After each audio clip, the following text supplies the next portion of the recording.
Felicitations, malefactors, and welcome to another video. How's it going, everyone? Welcome to another video. I just wanted to take a little bit of time and talk about the potential release date for Battlefield Bikini Bottom Rehydrated, because on Target's website it is listed as, drumroll please, I don't know what I'm doing, August 20th of 2020.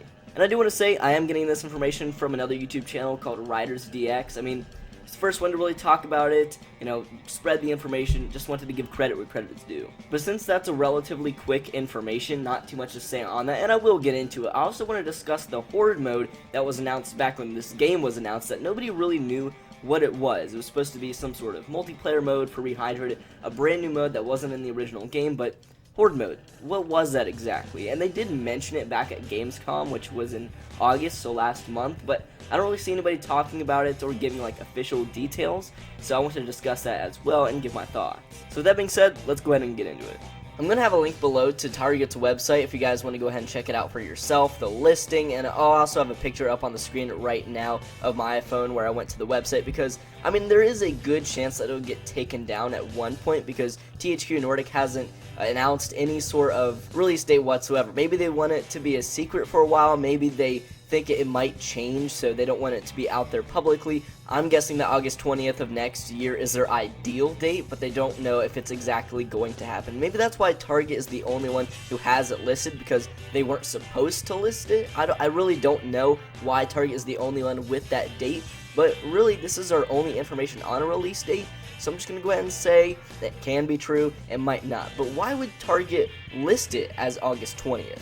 That makes no sense. If they didn't actually have a date, they wouldn't do that. Placeholder dates are usually like the very end of the year, like December 31st, whatever year. That's actually the placeholder date that Battlefield Bikini Bottom Rehydrated has on Amazon, is December 31st of 2020. Since Target isn't doing that, and I guess we're less than a year away from the release of the game, it's about the time where they would relatively know when the game can be released. So it makes a lot of sense to me. This stuff happens all the time, and it's not always true, and it's definitely subject to change, because if the date is correct, then there's almost an entire year between now and the release of the game. So of course it can be subject to change. There might be delays. It might be even moved up if Purple Lamp is moving at a faster rate than they thought. So yeah, those are my thoughts. In terms of whether I like the date or not, I think it's fine. I don't think, an entire year's wait is too long considering when the game was announced. I mean, that's fantastic compared to games like Kingdom Hearts 3, where their fans had to wait like 6 years after the announcement or a teaser trailer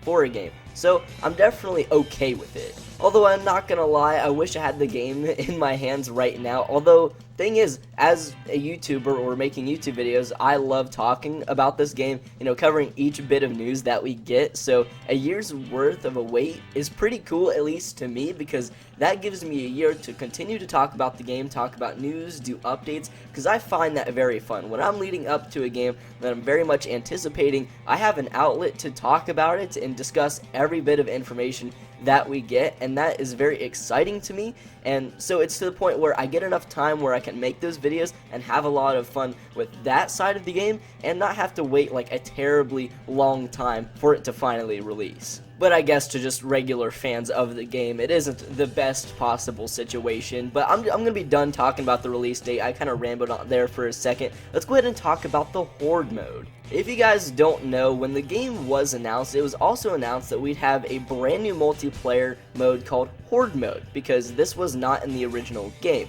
and they didn't really give any information on it. It was just called a Horde mode, which I don't understand why they wouldn't get information, because all you have to do is type out a couple of sentences of what it would be about. I mean, if they have the name of the mode, you would think they know exactly what it'd be about, but they actually, talked about it during Gamescom, and I don't know why I didn't talk about it earlier. I wish I kind of did, but here I am now. Horde mode is exactly what we expected, just a bunch of waves of enemies that you and, a partner can play along and destroy. Now, this can be local couch multiplayer, or it can be online, which gets me very excited. If you want like a parallel, take a look at the movie game. The Spongebob movie game has you do mini games where you fight just a bunch of different enemies, and it was definitely to lengthen the game out, because the game, if they didn't have those mini games and stuff, would be really short. So it was kind of annoying playing through them in the movie game. However, it looks like here it's going to be completely optional and just a multiplayer mode. I'm playing through the movie game right now on my Let's Play channel. If you guys haven't checked that out, I definitely suggest it. Link will be in the description. It always is.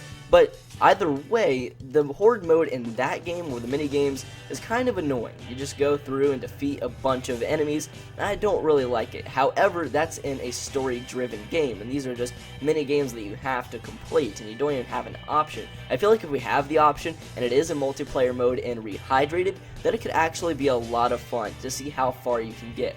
I don't know if there will be different levels, or you literally just see how far you can get, but, you know, playing that with a partner or, you know, somebody else could be really fun. I don't see how fun it would be to play it by yourself. I'm not really sure if that would be something I'd be interested in, but if you have a friend that comes over, I mean, I think it could be really cool to play that in a multiplayer mode. I'm also going to throw it out there, I think it'd be really cool if they turned the boss battles into multiplayer options as well. That's just something I'm throwing out there. I don't really think that they're going to do it, but I would like to see it. But that's pretty much all for today's video, guys. I hope you all did enjoy. You know, I didn't want to just talk about the release date, but then I remembered about the horde mode, and I wanted to share the information with you guys as well, which gets me very excited. You know, just a remake of Rehydrated would have been enough, but, you know, the added horde mode and cut content is going to make it that much better. Let me know in the comments what you think of the supposed release date and the horde mode, and I'll catch you all in the next video. Peace.